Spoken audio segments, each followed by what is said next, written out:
So another concept that essentially is used by neoclassical economics to understand consumer behavior is called consumer utility. And as with other kind of neoclassical models, it is a kind of an abstraction from reality that is useful for illustrating a particular concept. So you might not be able to, you know, think of it as something that you encounter yourself, but it is rather a model of a real life which abstracts the reality to apply it to a large number of people. And to get on with what consumer utility is, we need to understand the concept of utility, which is a simple concept about satisfaction or pleasure derived from goods, services, or event. So, it is a kind of satisfaction that you derive when you consume something, when you consume a good, when you consume a service, or when you are part of an event. So, and this utility is generally captured within a utility function, which shows the relation of utility level to the consumption level, and we'll talk a little more about it as we go on. So, and one more concept to remember before we go on to show how it is applied in a model or in a graph is the marginal utility. So, economists generally talk about not the total utility, but the marginal utility, which is the change in a consumer's utility when consumption of something changes by 1 unit. And this marginal thinking can be used to illustrate how a consumer would maximize their utility, right? And this has been a standard practice in economics to assume that people obtain diminishing marginal utility from consumption, which is essentially the tendency for additional unit of consumption to add less utility than the previous unit of consumption that you had. And this is kind of abstract and it will all make sense with an example. So, we will go on to see an example in next slides. So, to continue thinking about the marginal utility and how to construct a utility function, we will stick to our example and think about what we like to consume. So, suppose you like to consume chocolate bar a lot, right? But if you don't consume any chocolate bar, you will not get any satisfaction or pleasure, right? So, your total utility would be 0 and your marginal utility will also be 0, right? But suppose you get one chocolate bar to consume, and if we can quantify the amount of pleasure or satisfaction that consumption of that chocolate bar gives you, that is what utility is. So, if suppose we quantify it as giving you 10 units of utility. So, one chocolate bar gives you 10 units of utility.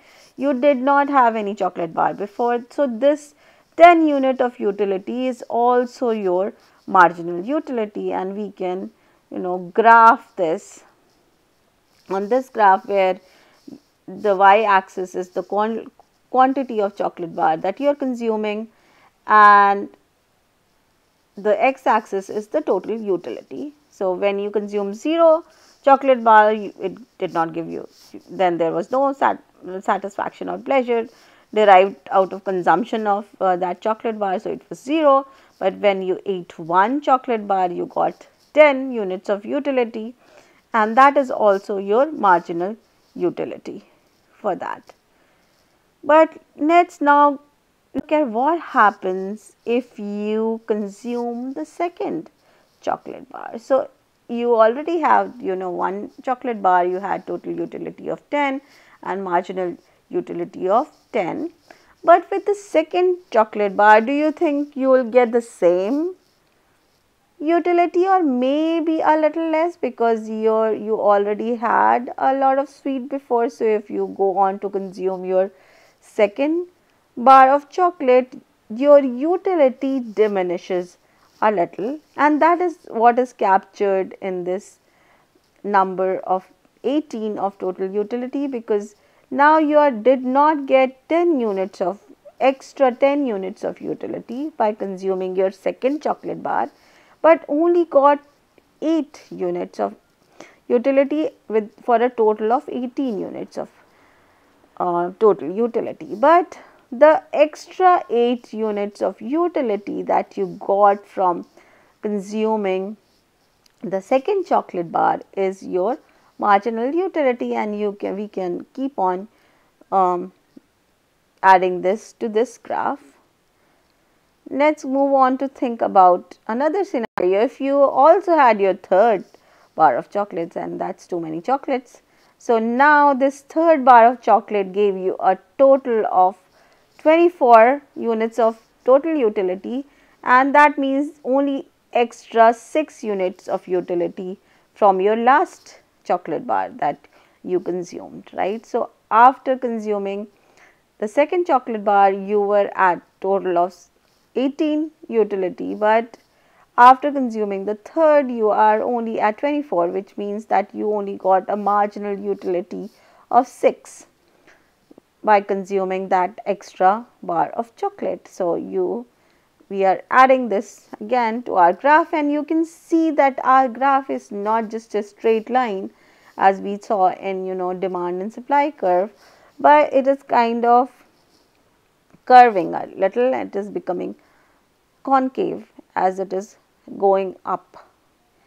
And let's add another bar of chocolate and see what happens. And if we add another bar of chocolate to our already 4 bar of consumption of fourth bar of chocolate, then we are now getting only a marginal utility of 2, right? So we do not like consuming so many chocolates all at once, because that may not be healthy for us. That may be giving us toothache, stomach ache, and things like that. So our satisfaction and pleasure of consumption is going down as we eat more and more bars of chocolate, and this is what is captured in the diminishing marginal utility, and that is also what is captured in this graph, that as we go up and up consuming more and more of one good, we do get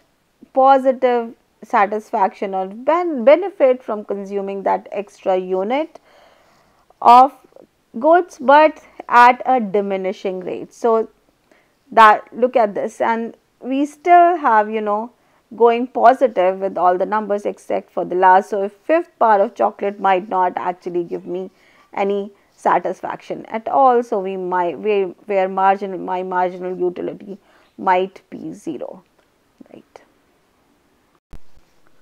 Okay, so that is what the model of economic behavior is, based on budget line and utility, and we can bring these two together also, thinking about budget line and utility. Budget line essentially gives us the constraint for spending our money, which essentially tells us that how much money we can spend on different things that we want to consume. And our utility function or the utility graph essentially tells us that how we are going to allocate that money depending on our satisfaction. So neoclassical model constructs these abstract understanding of consumer behavior and brings them together to think about how we as a consumer will take economic decisions around consumption. However, there are several limitations to this thinking. First of all, you would have thought that we don't think like that when we are making a consumption decision. So, the first and foremost things that utility model assumes that people are rational, and it also assumes that all the benefit from consumption can be identified, compared and added up by people. And as we saw in chapter 7, that this is not always the case, right? So while comparing the utility from chocolate and coffee may be relatively easy to imagine, consumers' decisions become much more complicated when they are faced with wide variety of options in real life, right? And in theory, it would seem that more choice would increase the chances of finding a suitable alternative for you. But in experiment and all the experiments that people have done, they have found that if people are given additional choice, they do not have the ability to break them down into a decision, right? So human decisions may making actually breakdowns when there are too many options that are presented to consumers, and you can think about it as going to to a shopping mall to buy a bag of cereal, and if you see 20 cereals, I don't think that we have the ability to or the time to take note about what each of these different cereals contain and compare them, and then think about what kind of utility or satisfaction each one of the boxes will give us before buying them. We are just we are driven by our habits and framing, and we just tend to buy whatever we have been eating since childhood or whatever is being advertised as healthy these days or environment friendly, you know. So this is one other limitation of the standard consumer model. And the third is